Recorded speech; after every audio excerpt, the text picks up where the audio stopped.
কারো কোনো ফারিয়াদের সুযোগ নেই। নাবিলের আজ খুবই মন খারাপ। তার বোন আজ শ্বশুরবাড়ি চলে যাবে। বোনকে আর কাছে পাবে না, হুটহাট বায়না করতে পারবে না। তার বোন অন্যের বাড়ির বউ হয়ে গেছে। খা খা রোদ্দুরে উত্তাপ বাড়ছে।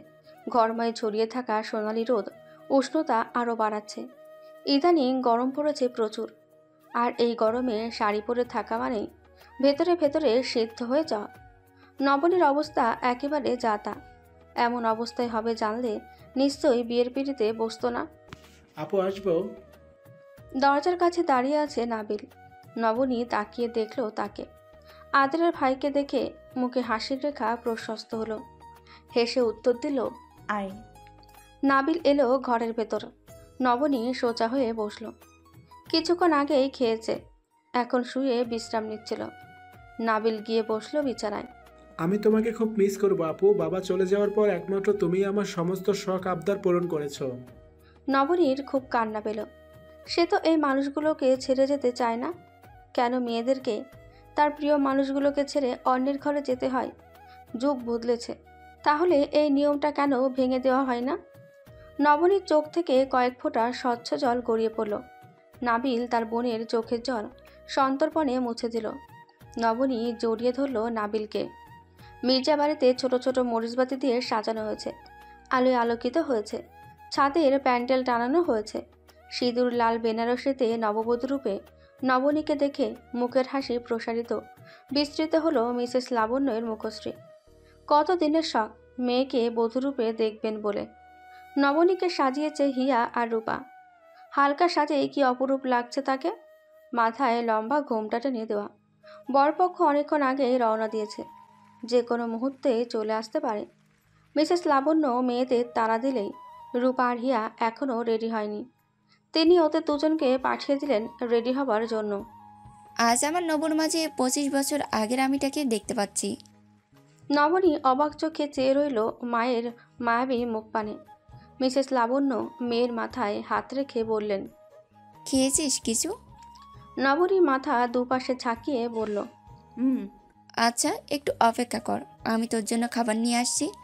আর কবে সুযোগ পাই কে জানে। মিসেস লাবণ্য চললেন মেয়ের জন্য খাবার আনতে। নবনীর হুট করে মন খারাপ হয়ে গেল। বাবার হাতে শেষ খাবার খেয়েছিল তার জন্মদিনে। এরপর থেকে যখনই মন খারাপ থাকতো তখন মা তাকে খাবার খাইয়ে দিত। সোনালি সূর্য ডুবে যাচ্ছে পশ্চিম আকাশে। আধার একটু একটু করে উঁকি দিচ্ছে। সাজের প্রভা ছড়িয়ে পড়ছে সমগ্র। মিসেস রূপন্তী ওনার ঘরে শুয়ে আছেন।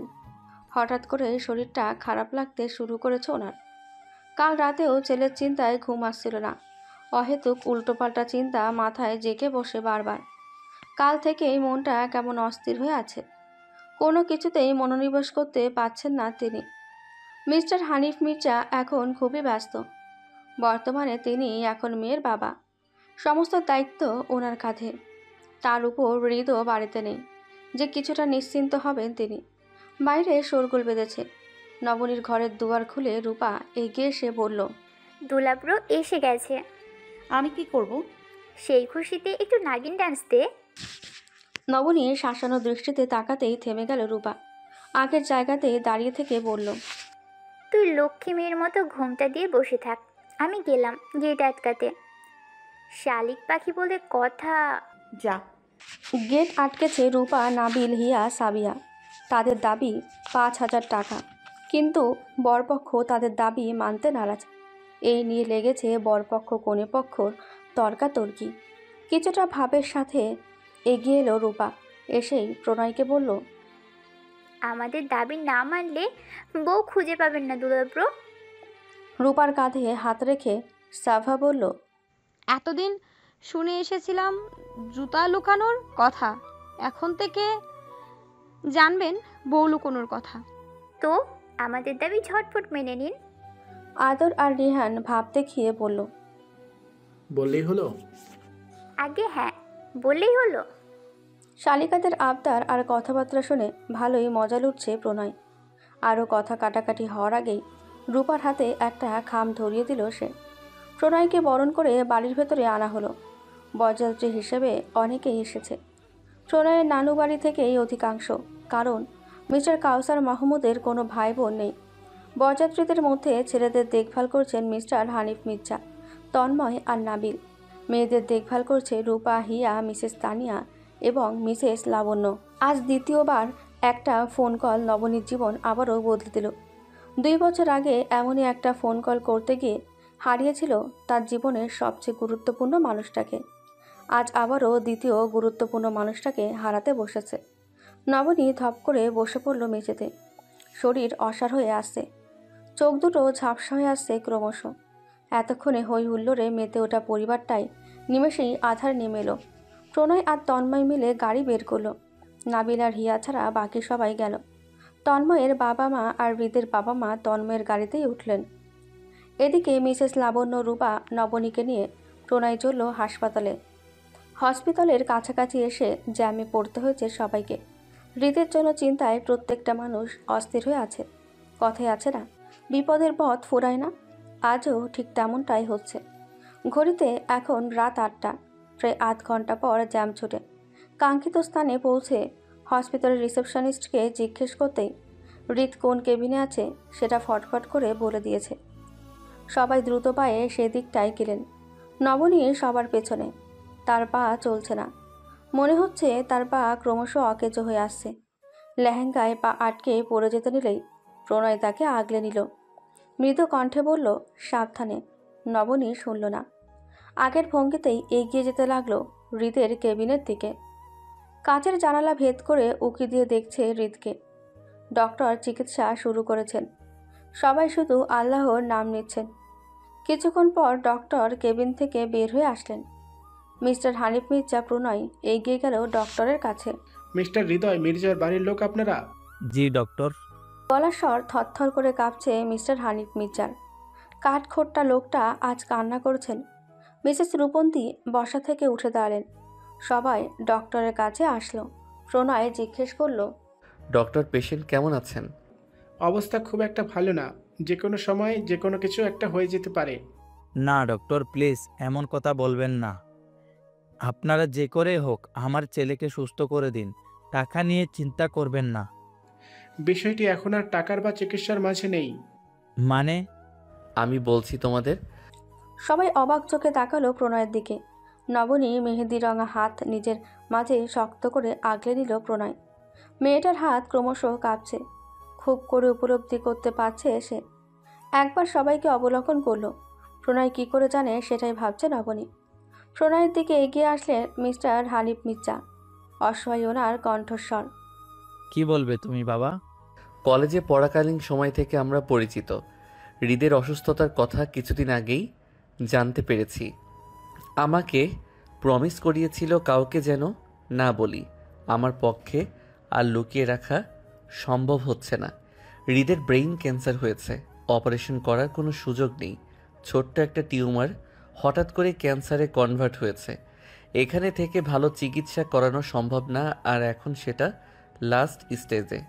আপনি এ কথা আমাদের আগে কেন জানানি? আমাকে দিয়ে ওয়াদা করিয়েছিল হৃদ। আমি অপারগ ছিলাম নবনীতা। এই তো 11 দিন আগেই জেনেছি। মিস্টার হানিফ মির্জার একেবারে নিস্তব্ধ। নিঃসার হয়ে বসে পড়লেন বেঞ্চে। ভাগ্য কি লীলায় মেতেছে। প্রণয়ের কথা শেষ হওয়ার আগেই নার্স আসলো। ডক্টর, পেশেন্ট কিছু বলতে চাইছে। ওকে চলুন।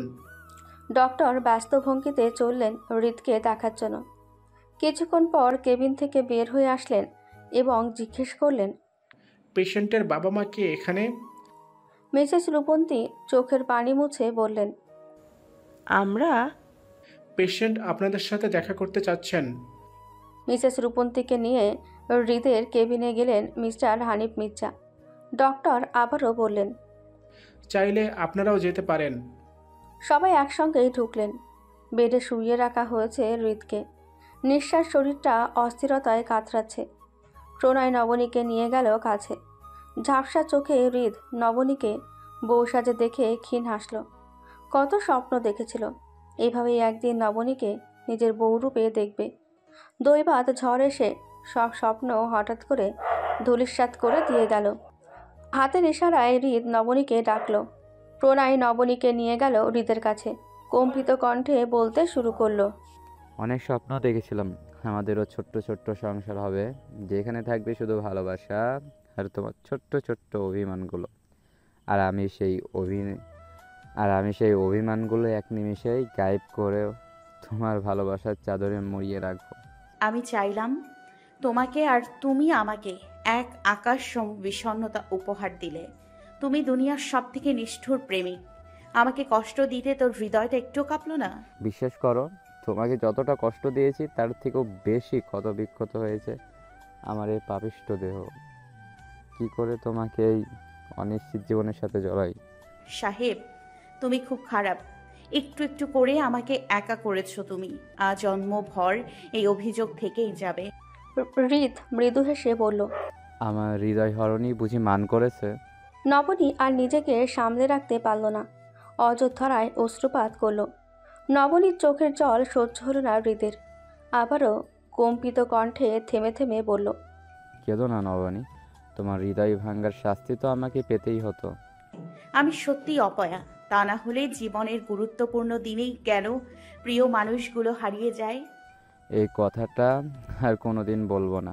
তুমি অপয়া নও, ভাগ্য আমাদের সহায় নেই। হৃদের কণ্ঠে স্পষ্ট ক্রোধের আভাস। নবনী তার আহত ভরা চোখে চেয়ে আছে হৃদের দিকে। মানুষটা কতটা কষ্ট নিজের মধ্যে দাবিয়ে রেখেছিল এতগুলো দিন ধরে। হৃদ অস্বাভাবিক হয়ে উঠছে ক্রমশ। ঝাপসা চোখ মেলে বলল। আমার খুব কষ্ট হচ্ছে নবনী, ভেতরটা চূর্ণ বিচূর্ণ হয়ে যাচ্ছে। এ বুঝি মুক্তির প্রহর? তুমি এইভাবে বলো না। দেখো, আমি একদম কাঁদছি না। কাব্য ভাই, তুই আমার নবনীকে দেখে রাখিস। আমি জানি তুই তোর দায়িত্ব নিষ্ঠারের সাথে পালন করবি। খুব ভালোবাসি আমার নবনীকে। রিজ নামক নিষ্ঠুর ব্যক্তিত্ব যে ওর জীবনে ছিল, এটা যাতে দুঃস্বপ্নেও মনে না পড়ে। আমার রূপটাকে বোনের মতো আগলিয়ে রাখিস। আমার অসম্পূর্ণ দায়িত্ব আমি তোকে দিয়ে যেতে চাই। এভাবে বলিস না। তোর নবনীর কখনোই অযত্ন অবহেলা হবে না, আর রূপা আমার বোন হয়ে থাকবে সব সময়। ছেলের শারীরিক অবস্থার কথা শুনেই হিতাহিত জ্ঞানশূন্য হয়ে পড়েছেন মিসেস রূপন্তী।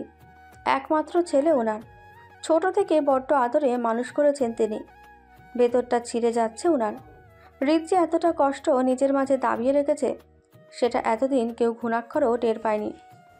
এতটা স্বার্থপর তুই? মায়ের কথা একটিবারও ভাবলি না? মানছি নবুকে আমি পছন্দ করি না, তাই বলে আমাকে এভাবে শাস্তি দিলি তুই?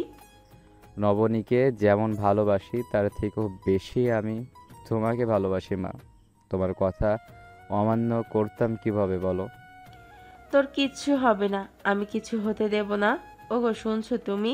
প্লিজ চলো না, আমরা এর থেকে ভালো কোনো হসপিটালে নিয়ে যাই আমার সোনাকে। আমার হাতে আর সময় নেই মা।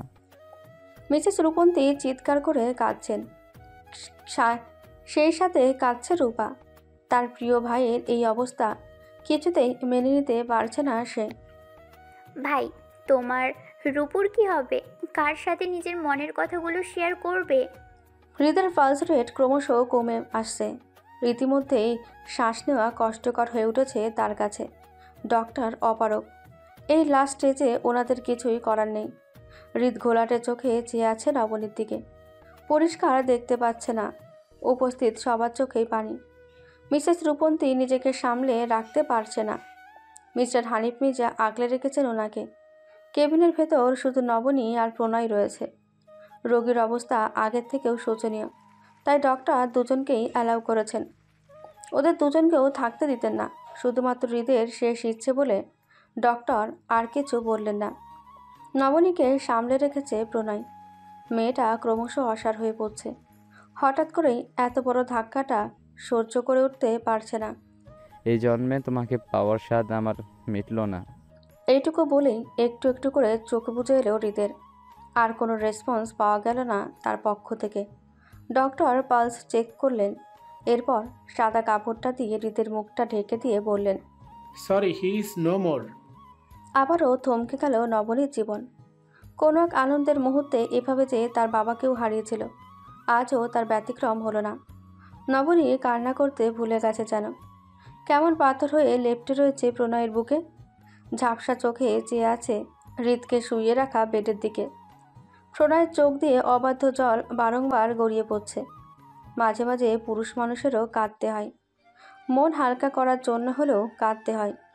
ডক্টর কেবিন থেকে বের হতে সবাই ঘিরে ধরল। হৃদের খবরটা শোনা মাত্রই হার্ট অ্যাটাক হয় মিস্টার হানিফ মির্জার। ছেলে হারানোর শোক মেনে নিতে পারলেন না তিনি।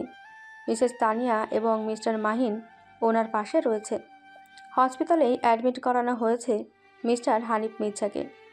মিসেস রূপন্তীর গগনবিদারী কান্নায় আশেপাশের সবাই খুব আফসোস করতে থাকলেন। হৃদ মিসেস লাবণ্যর খুব আদরের ছিল। মির্জা পরিবারের বড় সন্তান বলে সবারই খুব আদরের ছিল হৃদ। মিসেস লাবণ্য সামলাচ্ছেন মিসেস রূপন্তীকে। ভাইয়ের মৃত্যুর কথা শুনে ঠিক থাকতে পারছে না রূপা। কি করে বা ঠিক থাকবে? তন্ময় সামলাচ্ছে তাকে। মির্জা পরিবারে আজ আবারও শোক নেমে এলো। গরমের উষ্ণতা মূর্ছা গিয়েছে, শীতের আভাস জানান দিচ্ছে। গাছের পাতাগুলো ইতিমধ্যেই পতনোন্মুখ। সকাল থেকে সূর্যের দেখা নেই। একটা বিরস দিবস কেটে যাচ্ছে অবলীলায়। এখন সময়টা মধ্য দুপুর। দৈনিক কর্মসূচির অবসান আজ। সপ্তাহের এই একটা দিন বরাদ্দ থাকে নবনীর জন্য। প্রণয় ওয়াশরুমে গিয়ে লাগাতার চেঁচামেচি শুরু করেছে। তার গোসলের জন্য গরম পানি চাই। ঠান্ডা পানি দিয়ে কোনো মতেই গোসল করতে পারবে না সে। নবনীতা, তোমার হলো? আমি কতক্ষণ বাথরুমে আটকে থাকবো? পারবো না গরম পানি করতে, তুমি ঠান্ডা পানি দিয়েই গোসল করে নাও। গিজার চলছে না? প্লিজ বউ, এমন পাশানি হইও না। তোমার বর যে শীতে জমে যাবে। জমুক। বিকেলে ঘুরতে নিয়ে যাব, প্লিজ গরম পানি এনে দাও। সত্যি ঘুরতে নিয়ে যাবে? প্রণয় জানে তার বউকে কিভাবে খুশি করতে হয়। সে ক্ষীণ হেসে বলল, সত্যি? পরে না নিয়ে গেলে কিন্তু খবর আছে। আমার শীত করছে। আল্লাহ একমাত্র তুমিই পারো আমাকে এই নির্দয়া পাশানির হাত থেকে বাঁচাতে। এই, তুমি কি কিছু বললে? কই কিছু না তো। এবার অন্তত যাও। যাচ্ছি। নবনী ঘর থেকে বের হয়ে রান্নাঘরের দিকে গেল। সে প্রণয়ের জন্য চুলায় পানি বসিয়ে রেখেছিল। এতক্ষণে বলক উঠে গেছে। সন্তর্পণে গরম পানি নিয়ে ঘরে এলো নবনী। বাথরুমের দরজা আটকানো। নবনীর 2 হাত বন্ধ, তাই সে প্রণয়কে ডাকল। শুনছো? দরজাটা খোলো, আমার হাতে তাপ লাগছে। প্রণয় সঙ্গে সঙ্গে বাথরুমের দরজা খুলে দিল। নবনী পানি দিয়ে চলে গেল। রান্না বসিয়েছে। রান্না প্রায় হয়ে এসেছে। দুপুরের খাবার খাওয়ার সময় হয়ে গিয়েছে। ডাইনিং টেবিলে খাবার রেখে নবনী তার শ্বশুর শাশুড়িকে ডাকতে চলে গেল। এরই মাঝে প্রণয় গোসল করে ঘরেও ঢুকেছে। খাবার সামনে নিয়ে বসে আছেন মিস্টার কাউসার মাহমুদ এবং মিসেস অনন্যা। ছেলের জন্যই মূলত অপেক্ষা করছেন ওনারা। নবনী তার শ্বশুরকে জিজ্ঞেস করল, বাবা, তোমার খাবার আগে একটা ঔষধ আছে না, খেয়েছো? মিস্টার কাউসার মাহমুদ জিভ কাটলেন, মেকি হেসে বললেন, একদমই ভুলে গেছি মা। তোমাকে উঠতে হবে না বাবা, আমি এনে দিচ্ছি। মিসেস অনন্যা প্রশান্তির হাসি হাসলেন। ছেলে জীবনসঙ্গী বাছাইয়ের ভুল করেনি। ছেলের ওপর সম্পূর্ণ আস্থা ছিল ওনার। যোগ্য মেয়েকে ঘরের বউ করে এনেছে। ছোট্ট পরিবারটা একেবারেই পূর্ণ।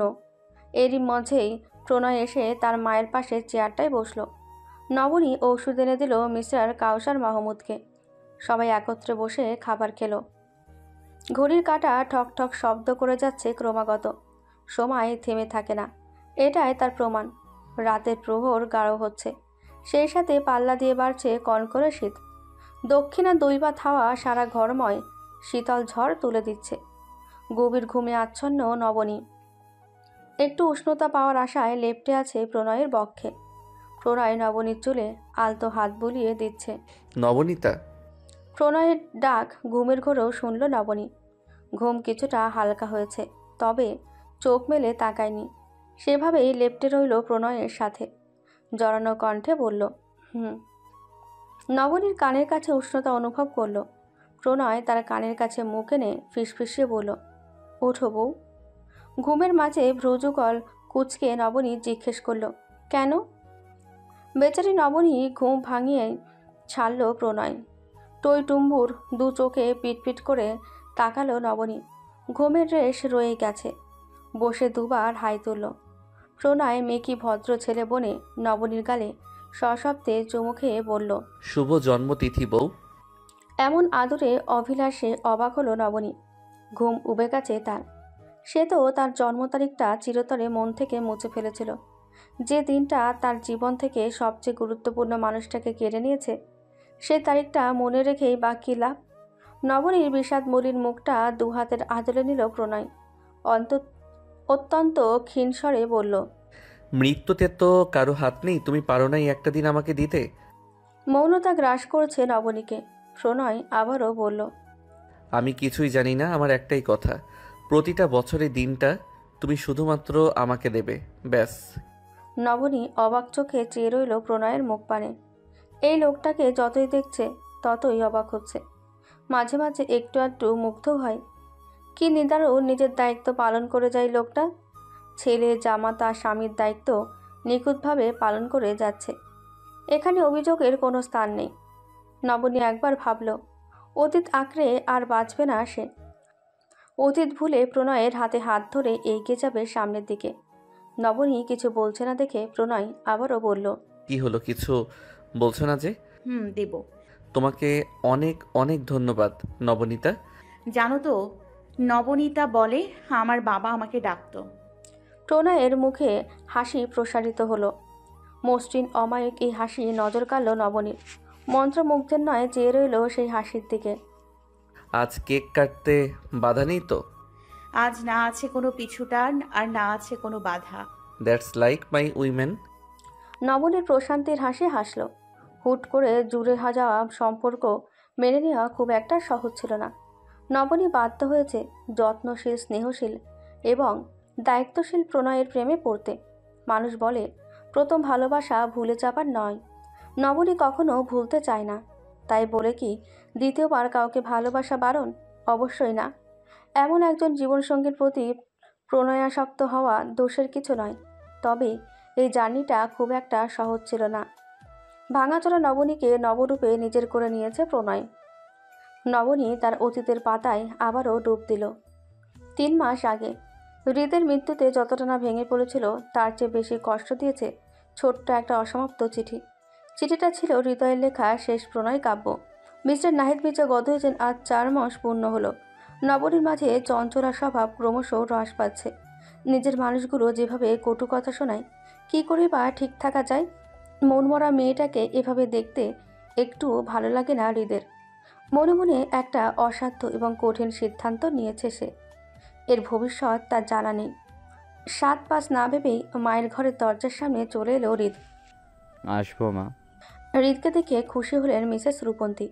মুখে ঝলমলে হাসির রেখা টেনে বললেন, মায়ের ঘরে আসতে বুঝি অনুমতি লাগে? হৃদ প্রাণ খুলে হাসল। এই জীবনে মায়ের চাইতে বেশি হয়তো সে কাউকেই ভালোবাসে না।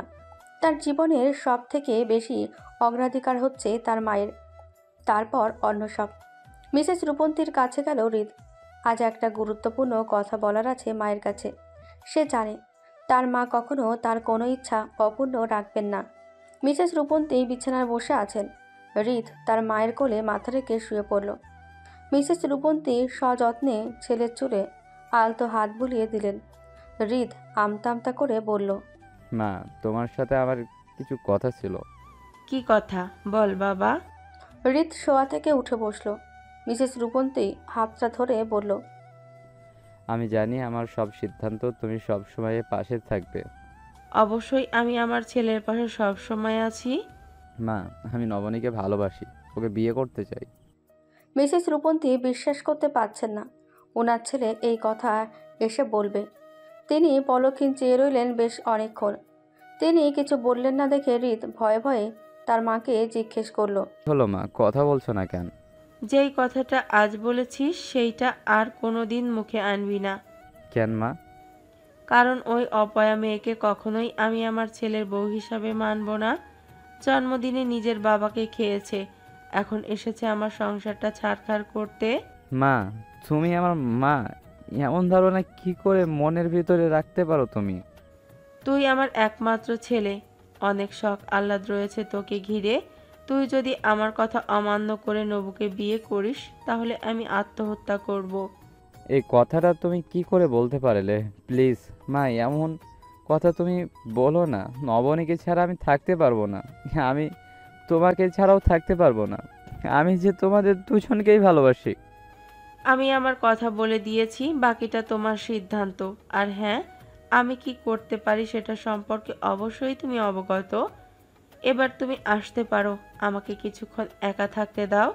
আর হ্যাঁ, ভেবো না আমি আমার মত বদলাবো। হৃদ নিঃশব্দে মিসেস রূপন্তীর ঘর থেকে চলে এলো। মাত্রই ভার্সিটি থেকে ফিরল নবনী। গোর সুশ্রী রূপ রক্তবর্ণ ধারণ করেছে, দেখে বোঝা যাচ্ছে তীক্ষ্ণ রোদকে অবজ্ঞা করে বাড়ি ফিরেছে। হৃদ তাকে দেখেও না দেখার ভান করে নিজের ঘরে চলে গেল। বিষয়টা নবনীর চোখে ঠেকলেও খুব একটা মাথা ঘামায় না। এরপর একটু একটু করে হৃদকে চোখের সামনে বদলে যেতে দেখে খুবই অবাক হয় নবনী। যে মানুষটা তাকে ছাড়া এক মুহূর্ত দূরে থাকতে পারত না, সেই মানুষটাই কিনা দিনকে দিন তাকে অবহেলা করে যাচ্ছে, তার থেকে দূরে সরে যাচ্ছে। এভাবেই দেখতে দেখতে অনেকগুলো মাস চলে গেল। এখন কালে ভদ্রেও আগের মতন কথা বলা হয় না হৃদের সাথে।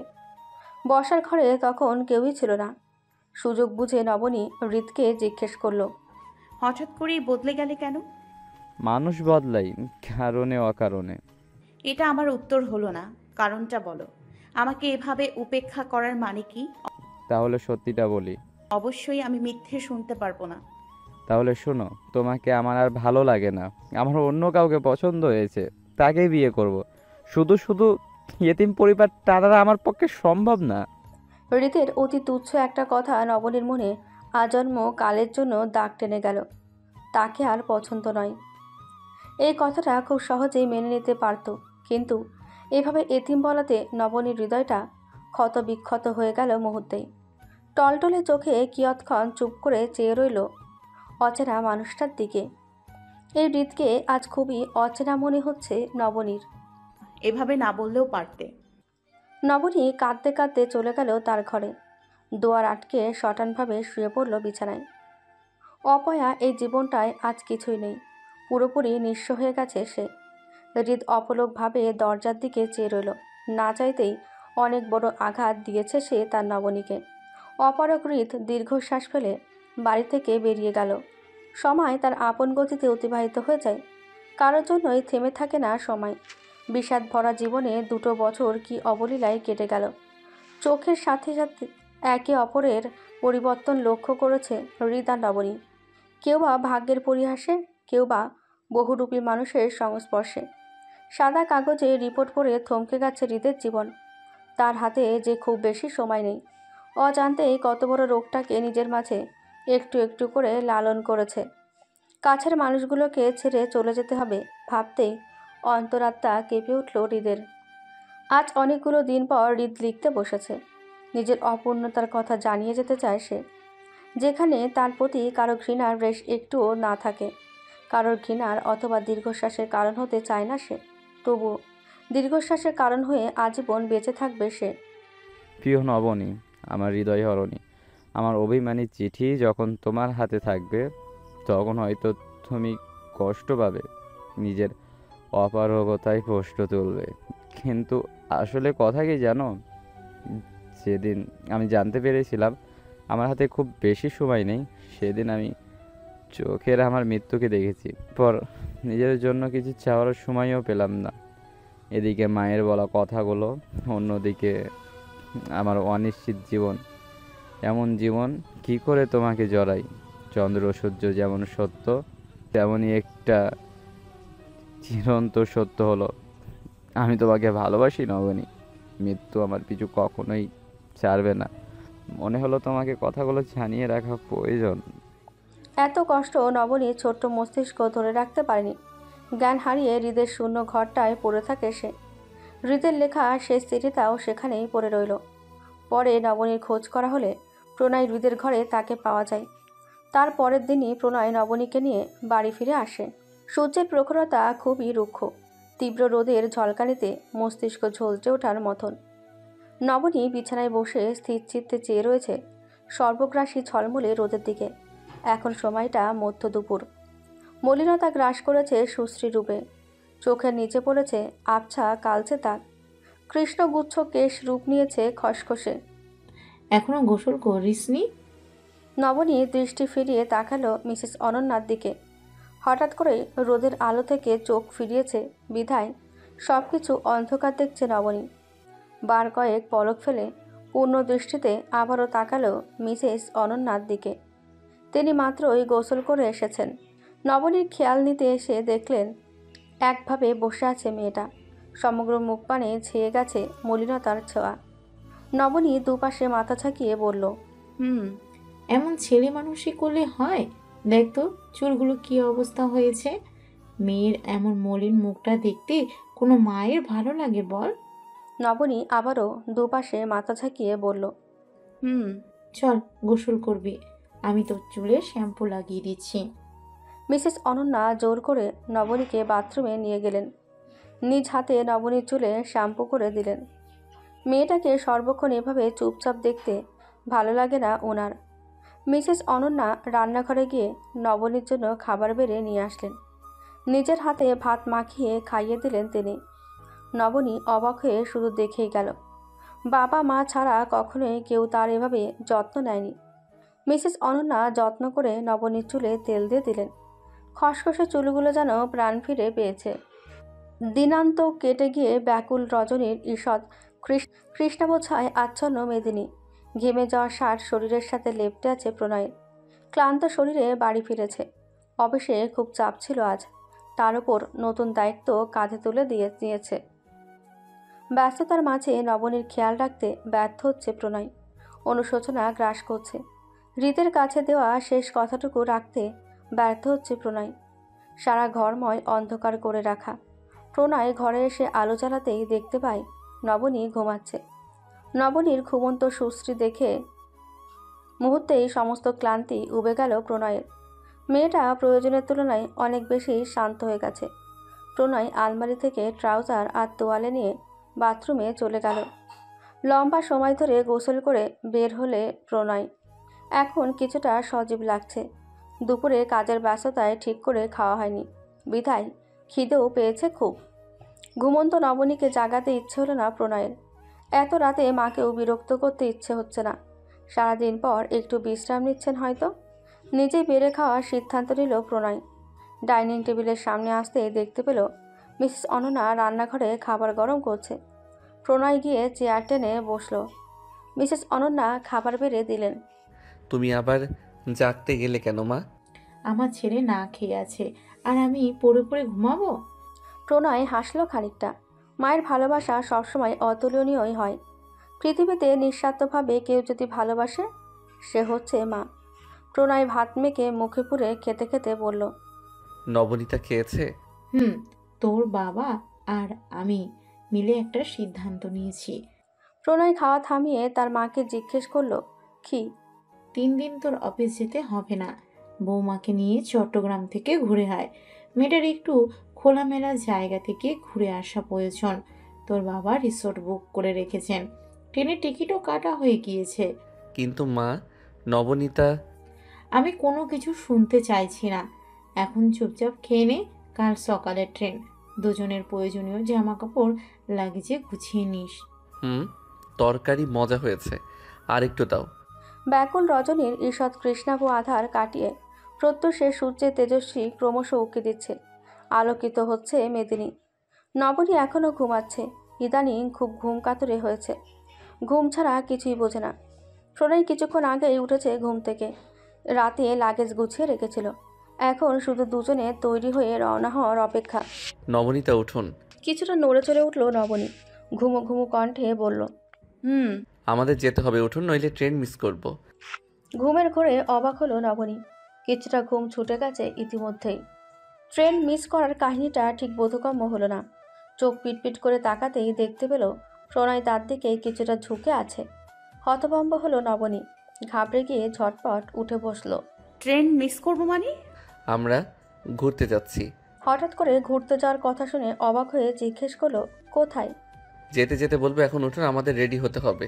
নবনী উঠে পড়ল। প্রণয় আগেই ফ্রেশ হয়ে নিয়েছে। সে নবনীকে তাড়া দিল রেডি হওয়ার জন্য। এর মধ্যে সেও রেডি হয়ে নিয়েছে। রাতে প্রণয় লাগেজ গুছিয়ে রেখেছে বিধায় খুব বেশি সমস্যা হলো না নবনী এতক্ষণে বুঝতে পেরেছে তারা চট্টগ্রাম যাচ্ছে। মিসেস অনন্যা কিছু শুকনো খাবার প্যাক করে দিয়েছেন দুজনের জন্য। নবনী রেডি হতেই দুজনে হালকা নাস্তা করে বাবা মায়ের থেকে অনুমতি নিয়ে গন্তব্যে রওনা দিয়েছে দুজনে। সাঁই সাঁই বেগে বাতাস প্রবেশ করছে পুরো কেবিন জুড়ে। শীতল মনোরম বাতাস খুব করে উপভোগ করছে নবনী। হঠাৎ করেই নিজেকে প্রাণবন্ত মনে হচ্ছে, মন চনমনে হয়ে উঠেছে। মিস্টার কাউসার মাহমুদ ওদের দুজনের জন্য একটা কেবিন বুক করে রেখেছিলেন। প্রণয় গুনগুনিয়ে গান গাইছে। এভাবে শীতল বাতাসে মনোমুগ্ধকর পরিবেশে গান গাইতে ভালোই লাগছে তার। বকুলের মালা শুকাবে,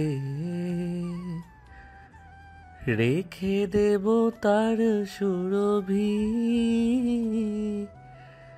দিন গিয়ে রাতে লুকাবে,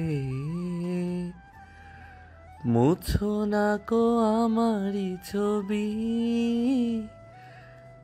আমি মিনতি করে গেলাম, তুমি চোখের আড়াল হও, কাছে কিবা দূরে রও, মনে রেখো আমিও ছিলাম, এই মন তোমাকে দিলাম, এই প্রেম তোমাকে দিলাম। সময় অতিবাহিত হচ্ছে। ট্রেন নিজের গতিতে ছুটে চলেছে। এতক্ষণ প্রণয়ের গানে মনোনিবেশ করেছিল নবনী। প্রণয়ের গানের গলা অত্যন্ত সুন্দর, নবনীর খুব পছন্দের। আপনার গানের গলা অসম্ভব সুন্দর। তাই? হুম। ভার্সিটি লাইফে বন্ধুরা মিলে খুব আড্ডা দিতাম। বন্ধুদের মাঝে কোনো আনন্দের মুহূর্ত হলেই আমাকে গান গাইতে বলতো। শখ করে গিটারও কিনেছিলাম। ঘরে তো কোথাও গিটার দেখিনি। স্টাডি রুমে হয়েছে। ও, আপনার কি খিদে পেয়েছে নবনীতা? হুম। চা খাবেন? হ্যাঁ, খাওয়াই যায়। প্রণয় ফ্ল্যাক্স থেকে চা ঢেলে দিল নবনীকে। দুজনে গল্প করতে করতে চা পান করলো। প্রণয়ের ফোন ক্রমাগত বেজেই যাচ্ছে, সেদিকে কোনো খেয়ালই নেই। প্রণয় তো স্থির নেত্রে তার নবনীতার দিকে তাকিয়ে। প্রণয়ের হাত ঝাঁকিয়ে নবনী বলল, শুনছেন, আপনার ফোন বাজছে। ঘোর কাটল প্রণয়ের। মেকি হেসে প্যান্টের পকেট থেকে ফোন বের করলো। স্ক্রিনে রূপার আইডি স্পষ্ট দেখা যাচ্ছে। প্রণয় ফোনের স্ক্রিন তুলে ধরল নবনীর দিকে, এরপর নিজের দিকে ফিরিয়ে রিসিভ করলো। হাত দিয়ে ইশারায় হাই দেখিয়ে বলল, শালিক পাখি। হেই দুলাপ্রো, কেমন আছেন? আমার বোনটা কেমন আছে? আস্তে শালিক পাখি, নিঃশ্বাস নাও। আমিও ভালো আছি, তোমার বোনও ভালো আছে। তুমি ভালো আছো তো? আমিও ভালো আছি। তা কোথাও কি যাচ্ছেন? ভুল সময় ফোন করলাম। আরে না, ভুল সময়ে ফোন করবে কেন? সঠিক সময়ে কল করেছো। আমরা চট্টগ্রাম যাচ্ছি ঘুরতে। এই নাও, তোমার বোনের সাথে কথা বলো। দিন। প্রণয় তার ফোন এগিয়ে দিল নবনীর কাছে। নবনীকে অনেক দিন পর একটু চনমনে প্রাণবন্ত দেখতে পেয়ে গাল এলিয়ে হাসল রূপা। নবনীকে জ্বালাতে কিছুটা খোঁচা মেরে বলল, ওহো, মধুচন্দ্রিমা। চুপ। বারে, তোরা মধুচন্দ্রিমায় যাচ্ছিস আর আমি বললেই দোষ। রূপার কথায় বড় বড় চোখে শাসানো দৃষ্টিতে তাকালো নবনী। এদিকে প্রণয় মিটিমিটি হাসছে। বেশ কিছুক্ষণ কথা বলে ফোন ফিরিয়ে দিল নবনী। কল কেটে গিয়েছে। সাজের প্রহর নেমেছে। কিছুক্ষণ আগেই রিসর্টে এসে পৌঁছেছে দুজনে। এতটা সময় জার্নি করে ক্লান্ত নবনী কিছুটা ফ্রেশ হয়ে শুয়েছে। এখন বিশ্রাম নেওয়াটা খুবই জরুরি। প্রণয় ফ্রেশ হয়ে এসে দেখে নবনী ঘুমাচ্ছে। সেও ব্যালকনির দরজা আটকে নবনীর পাশে এসে শুয়ে পড়ল। পাশাপাশি শুয়ে নবনীর ঘুমন্ত মুখ পানে বেশ অনেকক্ষণ তাকিয়ে রইল প্রণয়। মেয়েটা দিনকে দিন খুবই ঘুম কাতুরে হচ্ছে। একটা সময় প্রণয়ও ঘুমিয়ে পড়ল। রাতের আধারে দুঃখ বিলাচ্ছে রূপা। তার ভাই নেই আজ 1 মাস। পৃথিবীতে প্রত্যেকটা মানুষের মৃত্যুর স্বাদ গ্রহণ করতে হবে, তাই বলে তার ভাইটা এত তাড়াতাড়ি সব মায়া ত্যাগ করবে? ভাগ্যের পরিহাস বড়ই নিষ্ঠুর। সারাদিন হাসি খুশি থাকা মেয়েটা রাতে আধারে নিজের দুঃখগুলোকে আড়াল করায় ব্যর্থ। তবু অভিনয় করে যায় বাবা মায়ের জন্য। সে ছাড়া আর যে কেউ নেই তাদের। কি এত ভাবছো রূপো? জানালার দুয়ার ঘেঁষে দাঁড়িয়ে থাকা রূপা ঘাড় ঘুরিয়ে পেছন ফিরে তাকালো। তন্ময় তার ঘরে এসেছে। মিসেস তানিয়া এসেছিলেন সন্ধ্যের দিকে। তন্ময় ওনাকে নিতে এসেছে। কিছুক্ষণ পরেই হয়তো চলে যাবে। তার আগে রূপার সাথে একটু দেখা করতে এসেছে। ইদানিং দুজনের কথাবার্তাও খুব কমই হয়। রূপা খুব একটা যোগাযোগ করে না। মাঝে মাঝে মন মরা হয়ে ঘরের চার দেওয়ালের মাঝে পড়ে থাকে, আবার ক্ষণিকের মাঝে ঠিক হয়ে যায়। রূপার কোনো ভাবান্তর নেই দেখে তন্ময় এবার বলল, ভাইয়ের কথা মনে পড়েছে? রূপা লুকালো না, সরাসরি বলল। তন্ময় কাছে এলো। সোজা হয়ে দাঁড়ালো রূপা। তন্ময় রূপাকে জড়িয়ে ধরে বলল, মৃত্যুর ওপর কারো হাত নেই রূপু।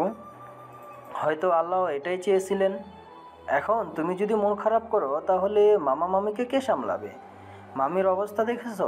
তোমাকে ওনার খেয়াল রাখতে হবে। তুমি কি চাও তোমার ভাইয়ের আত্মা কষ্ট পাক? মাথা দুদিকে ঝাঁকিয়ে রূপা বলল। তন্ময় রূপার মাথায় হাত বুলিয়ে দিয়ে বলল, that's like my strong lady.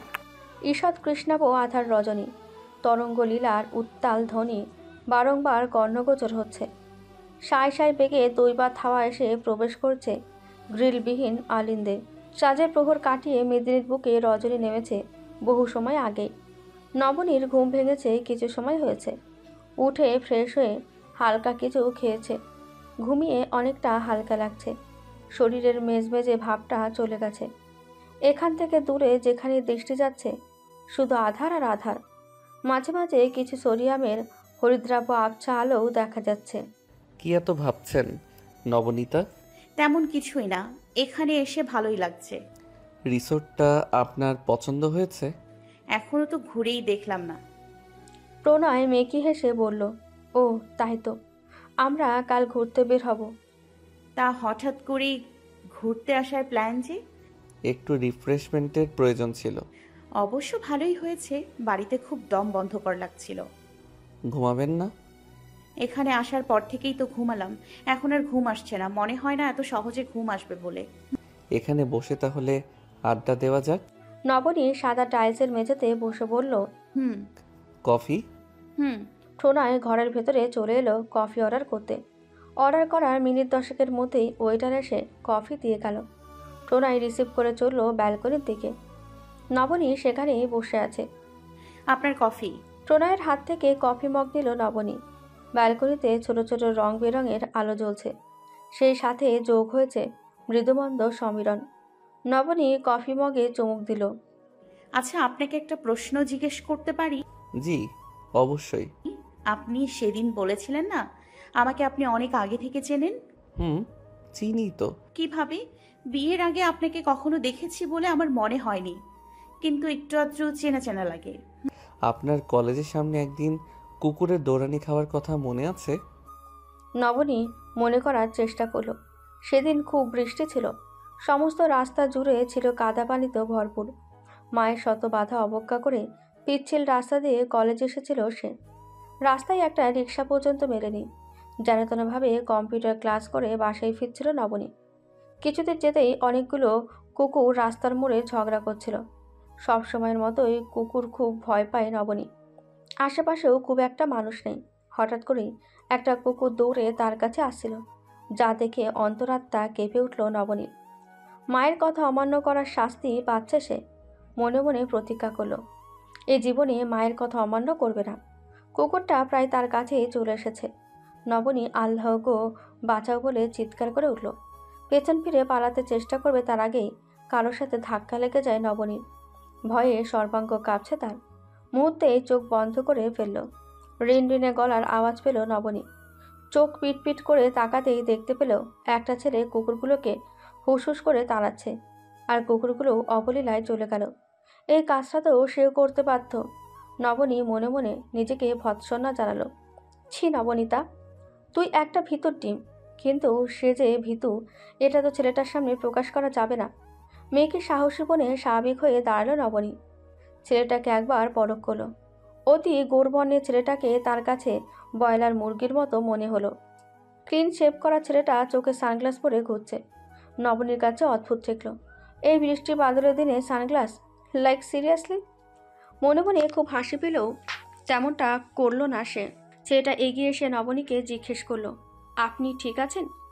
সঙ্গে সঙ্গে জবাব দিল না নবনী। ছেলেটা উত্তরের আশায় এখনো বোধহয় চেয়ে রয়েছে তার দিকে। নবনী ক্ষীণস্বরে বলল, ধন্যবাদ। কথাটা বলেই মানে মানে সেখান থেকে কেটে পড়ল। পালিয়ে যেন হাঁপ ছেড়ে বেঁচেছে। প্রণয় নবনীর মুখের সাথে তুড়ি বাজাতেই ভাবনার তার ছিন্ন হলো। পুরনো কথা মনে পড়তেই হেসে উঠল নবনী। প্রথম দেখাটা এমন আজব টাইপের হয়েছিল, ভাবতেই পেট ফেটে হাসি বেরিয়ে আসতে চাইল। প্রণয় আবারও জিজ্ঞেস করলো, মনে পড়েছে? তার মানে সেই বয়লার ছেলেটা আপনি ছিলেন? আজ্ঞে হ্যাঁ, ভিতর রানী। আমি মোটেও ভীতু নই। তা তো আমি জানি। বেঞ্চি কাটলো নবনী। সশব্দে হেসে উঠল প্রণয়। আবছা আলোয় প্রণয়ের হাসিতে দৃষ্টি আটকালো নবনীর। এই প্রথম প্রণয়কে পানখোলা হাসতে দেখছে। লোকটাকে হাসিতেই মানায়। ক্ষীণ হাসলো নবনী। আপনার হাসি সুন্দর মিস্টার প্রণয় মাহমুদ কাব্য। নবনীর বলা কথা অবিশ্বাস্য ঠেকল প্রণয়ের কাছে। নবনী এমন করে প্রশংসা করবে এমনটা তার ভাবনাতীত ছিল। সলজ্জে মাথার পেছনটায় চুলকালো। মনে মনে একটা কথাই আওড়ালো, জীবন ধন্য। খুব ভোরে ঘুম ভেঙে যায় নবনীর। ঘুম থেকে উঠে ফ্রেশ হয়ে ব্যালকনিতে গিয়ে দাঁড়ালো সে। সূর্য একটু একটু করে উঁকি দিতে শুরু করেছে। নীলাভ আকাশ ঈষৎ রক্তিম বর্ণ ধারণ করেছে। প্রত্যুষে অরুণের ছটা লাগতেই পাখিরা ডানা ঝাপটে নীরদ অম্বরে উড়ে বেড়াচ্ছে। প্রণয় এখনও ঘুমাচ্ছে। নবনীর সহ্য হলো না তার ঘুম। গিয়ে জোর করে ডেকে তুল। প্রণয় একটুও বিরক্ত হলো না। নবনী বায়না দিল, এক্ষুনি সমুদ্রে যাবে। এক্ষুনি যাবে মানে এক্ষুনি, কি আর করার। প্রণয় ফ্রেশ হয়ে নবনীকে নিয়ে গেল সেখানে। রিসর্ট থেকে কিছুটা দূরত্বে সমুদ্র। শীতল পানিতে খালি পায়ে হাঁটতেই সর্বাঙ্গ শিরশির করে উঠল নবনীর। ভোরের সূর্যের হাওয়া মিষ্টি। প্রণয়ও নবনীর হাত ধরে হাঁটল কিছুক্ষণ। মানুষজন খুব একটা নেই। সবে সকাল হচ্ছে কিনা। বেশ কিছুক্ষণ সময় এখানে অতিবাহিত করে রিসর্টে ফিরে এলো দুজনে। খাওয়া দাওয়া করে নবনীকে নিয়ে বের হবে প্রণয়। ক্ষণে সূর্যের কিরণ উকি দিচ্ছে তো ক্ষণে মেঘে নিজেকে ঢেকে নিচ্ছে। আবহাওয়ার কোনো ঠিক ঠিকানা নেই। ইচ্ছে হলে উকি দিচ্ছে তো ইচ্ছে হলে নিজেকে মেঘের আবরণে ঢেকে নিচ্ছে। আচ্ছা, এই আবহাওয়ার কি মুড সুইং হয়? হবে হয়তো। আজ ইভার মন খুবই খারাপ। মন আকাশে মেঘ করেছে। মন খারাপ হতে কোনো কারণ লাগে না, অকারণেই হয়ে যায়। ইভার মন খারাপের আজ কোনো কারণ নেই। বারান্দার দেওয়ালে মাথা ঠেকিয়ে একধানে চেয়ে আছে দূর আকাশে। খুব মেঘ করেছে। মন আকাশের ঘন কালো মেঘকে উপেক্ষা করার সাধে কারো আছে? আনমনে কথাটা বলে ইভা থমকালো। ঘাড় ঘুরিয়ে তাকালো দরজায় দাঁড়িয়ে থাকা নিষ্প্রভের দিকে। নিষ্প্রভ ঘরের ভেতরে প্রবেশ করলো। আড়ালে দীর্ঘশ্বাস ফেললো ইভা। মন খারাপ করে আছে কেন? কে বললো আমি মন খারাপ করে আছি? তুই বললো। ও কিছু, মন খারাপের কোনো কারণ নেই। চোখে বলে, চোখে নাকি মনের কথা বলে? আচ্ছা, আমার চোখে ভাষা কি তুমি বুঝতে পারো না ইভু? অনেক নিষ্প্রভের কথায় ঈষৎ কেঁপে উঠল ইভা। কথার ইঙ্গিত বুঝতে খুব বেশি অসুবিধে হলো না তার, কিন্তু হঠাৎ করে এই ধরনের কথা বোধগম্য হলো না ইভার। নিষ্প্রভের গম্ভীর চোখ দুটোর দিকে তাকিয়ে জিজ্ঞেস করলো, ভালোবাসো আমাকে? বেশি। সঙ্গে সঙ্গে জবাব দিল নিষ্প্রভ। ইভা একটুও অবাক হলো না। কথায় আছে, মেয়েদের ষষ্ঠ ইন্দ্রিয় অত্যন্ত প্রখর। নিষ্প্রভের অনুভূতিগুলো অনেক আগে জানান দিচ্ছিল। আমাকে একটা সুযোগ দেবে তোমাকে ভালোবাসার? ইভা কোনো উত্তর দিল না। ঘর থেকে বেরিয়ে এলো। দীর্ঘশ্বাস ফেলল নিষ্প্রভ। জীবনের প্রতি এক আকাশসম অভিযোগ তার। ভালোবেসেও ভালোবাসা না পাওয়ার অভিযোগ। ভালোবাসা জিনিসটা একটা গোলক ধাঁধায় আবদ্ধ। তুমি যাকে ভালোবাসবে সে অন্য কাউকে ভালোবাসবে। অন্যদিকে ধুকবুকানি হৃদয় নিয়ে ছাদে চলে এলো। নিষ্প্রভের সামনে দাঁড়িয়ে থাকাটা কঠিন হয়ে উঠেছিল। কিছু প্রশ্নের উত্তর খুব তাড়াতাড়ি দিতে হয় না। মাথার ওপর সূর্য উঁকি দিচ্ছে। প্রকৃতির সৌন্দর্যের এক উদাহরণ হচ্ছে সীতাকুণ্ড। উঁচু নিচু রাস্তা দিয়ে হেঁটে যাচ্ছে প্রণয় নবনী। অত্যন্ত সাবধানের সাথে প্রণয় নবনীর হাত ধরে সামনের দিকে এগিয়ে যাচ্ছে। সবুজ গাছপালা, নানান জাতের পাখির কিচিরমিচির ডাকে মুগ্ধ। চন্দ্রনাথ পাহাড়ের উঁচু নিচু রাস্তা দিয়ে ওপরে উঠতে গিয়ে হাঁপিয়ে যাচ্ছে নবনী। অবশেষে দুজনে ওপরে উঠে আসলো। ওপর থেকে চারিপাশ দেখতে অসম্ভব এবং অপরূপ সুন্দর দেখাচ্ছে। দূরের জিনিসগুলো অত্যন্ত ক্ষুদ্র দেখাচ্ছিল। নবনী চোখ বন্ধ করে প্রাণ ভরে নিঃশ্বাস নিল। বাইরে ঝিরিঝিরি বৃষ্টিতে বাতাবরণ হয়ে উঠছে শীতল। ড্রয়িং রুমে বসে আছেন মিসেস অনন্যা। প্রণয় আর রবণী বাড়িতে নেই। কেমন খালি খালি হয়ে আছে বাসাটা। মিস্টার কাউসার মাহমুদ অফিসে গেছেন। অফিসের সব কাজ একা সামলাতে হচ্ছে ওনাকে। একাকিত্ব ঘোচাতে ইভা কেঁদেছেন মিসেস অনন্যা। ইভা এসে বায়না ধরেছে রান্না করবে। জোর করে মিসেস অনন্যাকে ড্রয়িং রুমে বসিয়ে দিয়ে রান্নাঘরে চলল। আকাশে সূর্য নেই, শুধু ধূসররাঙা মেঘের আনাগোনা। এখন সময়টা দুপুর, তবুও মনে হচ্ছে দিনান্তের শেষ প্রহর। মনি, আমার রান্না হয়ে গেছে, তোমাকে খেতে দেবো এখন? এখন খাবো না, তুই আমার কাছে আয় তো মা। ইভা এগিয়ে গেল মিসেস অনন্যার কাছে, একদম কাছে গিয়ে দাঁড়ালো। মিসেস অনন্যা ইশারায় ইভাকে ওনার পাশে বসতে বললেন। ইভা বসল। মিসেস অনন্যা তার মাথায় হাত বুলিয়ে দিলেন। এভাবে শুকিয়ে যাচ্ছিস কেন? কোথায় শুকিয়ে যাচ্ছি, আগের থেকেও মোটা হয়েছে দেখো। মায়ের চোখ ফাঁকি দেওয়া যায় রে? তোমার আর মায়ের সেই এক কথা। মিসেস অনন্যা ক্ষীণ হাসলো। ইভা তা দেখে বলল, হয়েছে, আর হাসতে হবে না। বেশি বেশি খেয়ে হাতির মতো মোটা হয়ে যাব। তখন আদর আর নিহান তোকে মিনি হাতেই বলে খেপাবে। নিষ্প্রভের গলার আওয়াজ পেল ইভা। ও আবার কখন এলো সেটাই ভাবতে লাগলো। পরক্ষণেই খেয়াল এলো নিষ্প্রভ পরোক্ষভাবে তাকে মিনি হাতি বলেছে। চোখ বড় বড় করে তাকালো ইভা। নিষ্প্রভ গিয়ে মিসেস অনন্যার পাশে বসে আহ্লাদের স্বরে বলল, তুমি তো বলো ফুপি, আমি কি ভুল বলেছি? মিসেস অনন্যা গাল এলিয়ে হাসলেন। খেপে গেল ইভা।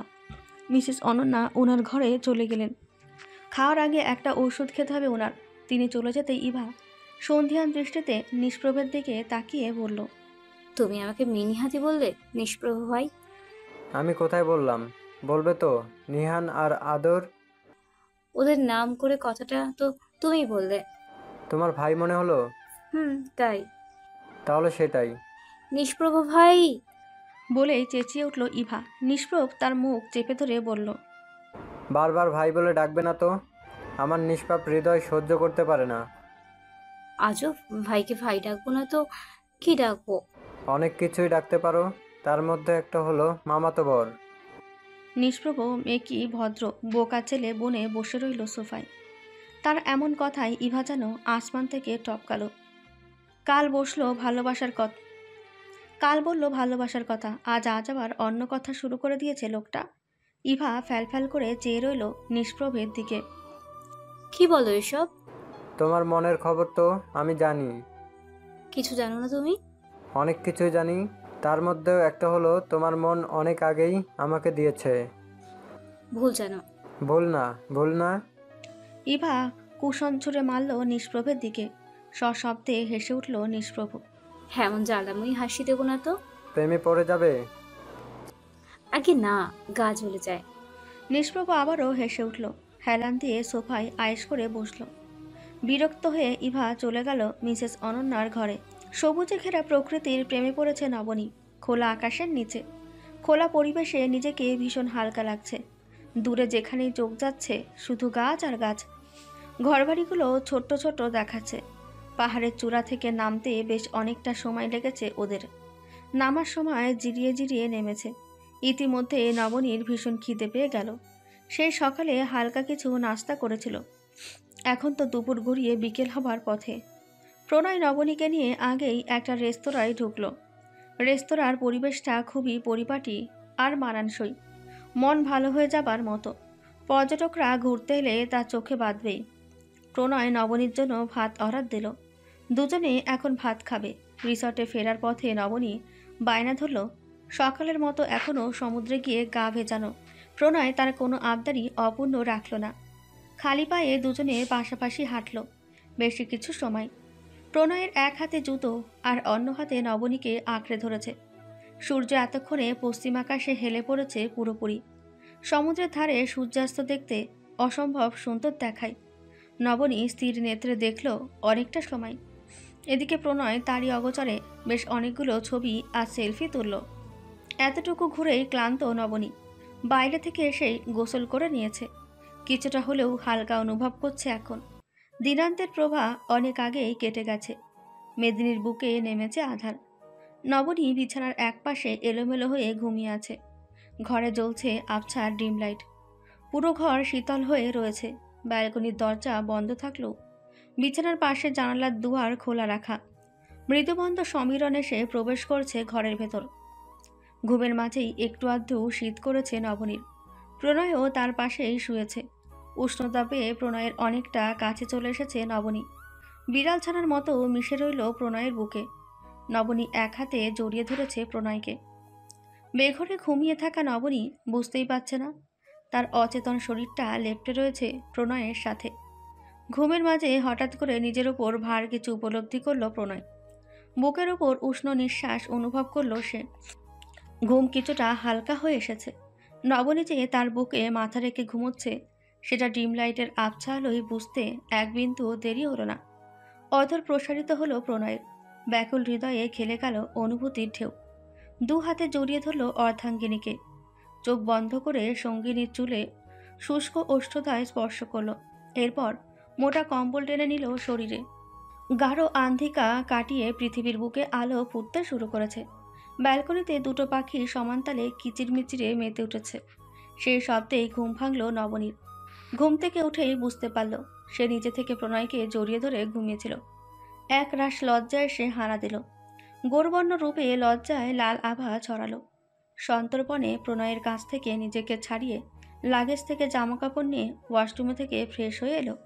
এরপর আর এক মুহূর্ত দেরি করল না প্রণয়কে জাগাতে।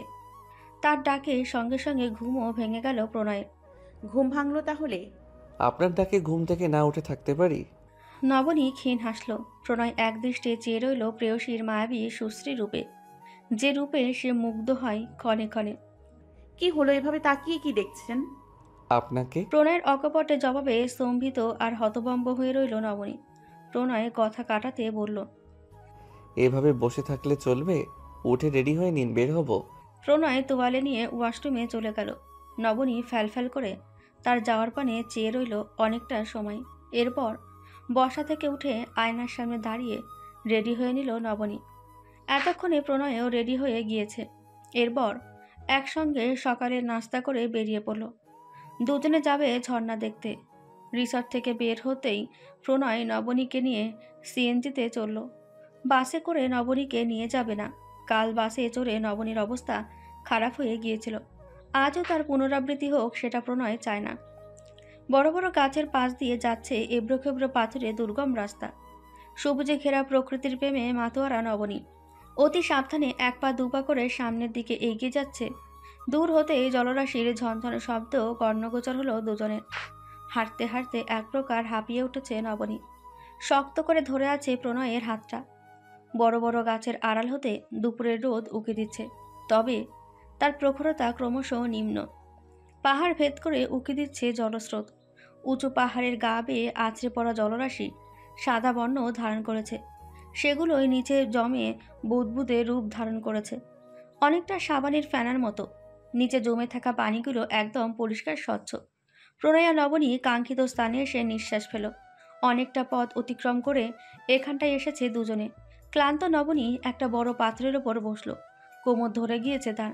এখানের পানি কতটা স্বচ্ছ তা সে হাত দিয়ে ধরে বুঝতে পারছে। পানির নিচে নুড়ি পাথরগুলো স্পষ্ট দেখা যাচ্ছে। ঝর্ণার পানিতে ভিজতে ইচ্ছে করলো নবনীর, কিন্তু আশেপাশে অনেক মানুষ থাকায় নিজের ইচ্ছেকে দাবিয়ে রাখল। আজ রাতে ট্রেনে করে ঢাকায় যাওয়ার সিদ্ধান্ত নিল প্রণয়। একটা জরুরি কাজ পড়ে গিয়েছে। এমনিতেই তাদের ঘোরাঘুরি করে বেশ ভালো লেগেছে এখানে। 3 দিনের ছুটি প্রায় শেষের পথে। নবনীকে একদম জন্মনে মনে হচ্ছে। নীলাভ স্বচ্ছ অম্বরে সূর্য উঠেছে, অনেক সময় হয়েছে। জানান দিচ্ছে নতুন দিনের সূচনার কথা। কেটে গেছে আরও 2 দিন। চট্টগ্রাম থেকে আসার পথে বাড়িতে বমিও হয়েছিল। এতে করে মেয়েটা আরও চুপসে গেছিল।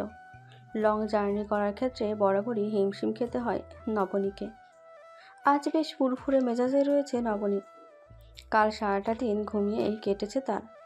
প্রণয় ছুটি কাটিয়ে লেগে পড়েছে নিজের নিত্যদিনের কাজে। নবনী আগেই ঘুম থেকে উঠে পড়েছে। প্রণয় এখনও বেঘরে ঘুমাচ্ছে। সকালে নাস্তা তৈরি করার ব্যস্ত নবনী। বিয়ের পর আজই প্রথম রান্না করেছে সে। মনের মধ্যে এক অদ্ভুত কৌতূহল, না জানি তার হাতের রান্না করা খাবার অন্যদের পছন্দ হয় কিনা। মিসেস অনন্যা ঘুম থেকে উঠেই দেখলেন নবনী রান্নাঘরে কাজ করছে। ছেলের বউ যে একটু একটু করে দায়িত্ব বুঝে নিচ্ছে, এতেই তিনি সন্তুষ্ট। কাল বিকেলে নিষ্প্রভ ইভাকে সাথে করে নিয়ে চলে গিয়েছে। সুযোগ বুঝে খুব জ্বালিয়েছে সে ইভাকে। ইভা তো ক্ষেপে সাপের মতো ফোঁসফোঁস করছিল। নিষ্প্রভকে কখন কিভাবে সাহায্য করতে পারবে সেই চিন্তায় মাথায় ঘুরপাক খাচ্ছিল।